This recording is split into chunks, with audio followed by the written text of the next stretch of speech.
Good evening. It's Catherine here from Born to be a Heroine, and I have just finished the first volume of The Mysteries of Udolpho by Anne Radcliffe.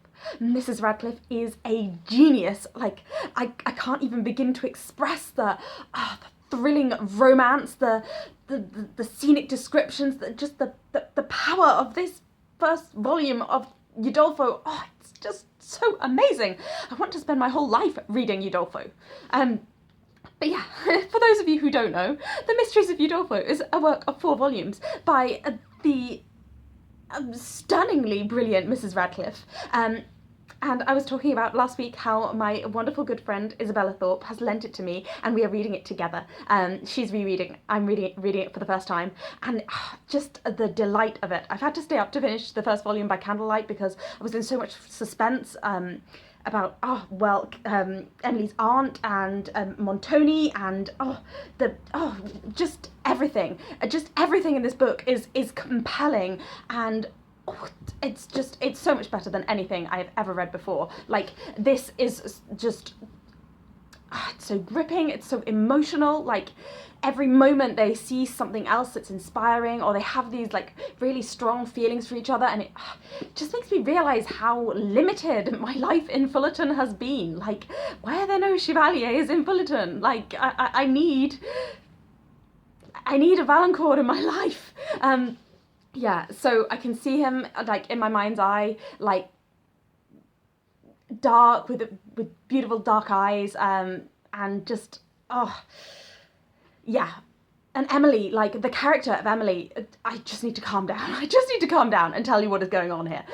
So Emily St. Aubert is the main character in this beautiful story set in France, and she grows up with her mother and father, and she is so amazingly accomplished. Like, I wish I could be as wonderful a person as Emily is, but I guess like because she had some brothers but they died, so she's mostly an only child, and her dad just spends like all of his time teaching her and like coaching her in his accomplishments. And I guess my dad, with his duties as a clergyman, like he had too much to do to really like give each of us that kind of level of attention. And obviously, because I've got so many brothers and sisters, like I couldn't get that much attention from one parent. So I can see why I'm not like as accomplished as Emily, but I envy her so much. She is so beautiful and so intelligent and like so sensitive.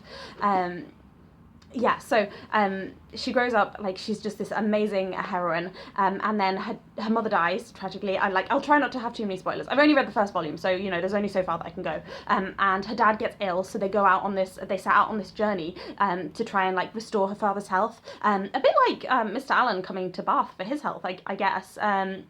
I guess maybe the sea in France is similar to Bath in its like healing properties, but unfortunately it doesn't work for her father. Like, I'm not going to say too much more, but like the journey they go on, it's incredible. Like, I wish I could travel through the south of France and see all these like astonishing scenes. Like, they keep getting caught out in their carriage late at night, and there's one night where they have to like tiptoe through the forests, and they find their way to this convent, and they stay the night in this beautiful convent, like, and the light of the moon comes down through the windows, and it's sublime. It's like utterly beautiful. Yeah, like I feel like most of this book is just these beautiful descriptions of nature, but then on their journey they meet this charming young man called Valancourt, who I may have mentioned, and yeah, he's this, well, I don't want to say too much about him because like I don't want to make any spoilers, but he and Emily start to have certain feelings for one another, and I'm a bit concerned that it's maybe a little bit improper because they talk about their feelings quite a bit, and I can't imagine a man ever like being so open. And yeah, like even at times, like unfortunately, like she faints quite a bit because I guess there's just the emotions are just so intense, and when she faints, like sometimes he like catches her, and it's so romantic, and like really powerful. And yeah, like so he's like, they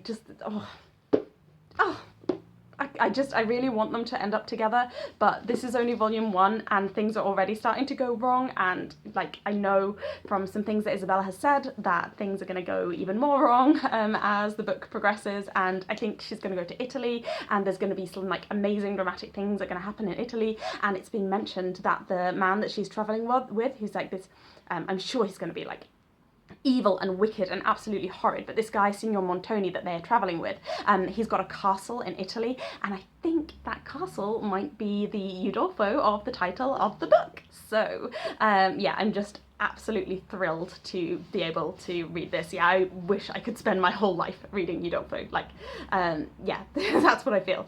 And like, along with that, just living my life in Bath, because it's wonderful. Like, I have the most amazing, charming friend in Isabella. You can find her channel at Always to Be Watched, and just like, even on the wet, horrible, grimy mornings, we just meet up and we read aloud to each other. So we take it in turns to read a chapter, and Isabella is so good at reading aloud, and it's just so delightful to just spend that time with her, because she's so like graceful and genteel and kind.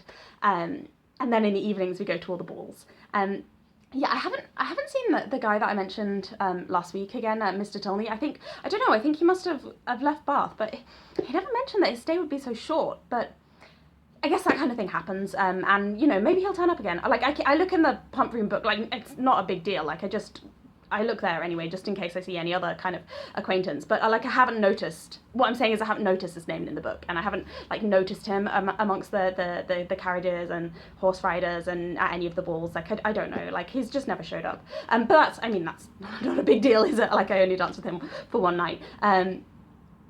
Yeah, but I'm having a lovely time in Bath, and yeah, we go to the theatre a lot, we go to dances a lot. Isabella and I always dance side by side in the set, and she has like a bigger acquaintance than me, so she can normally find partners for both of us.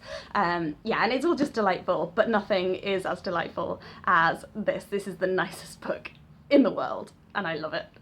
Yeah, so thank you very much for watching, and I'll be back next week for more of my adventures in Bath, and my adventures in France and Italy, apparently. Yeah, goodbye.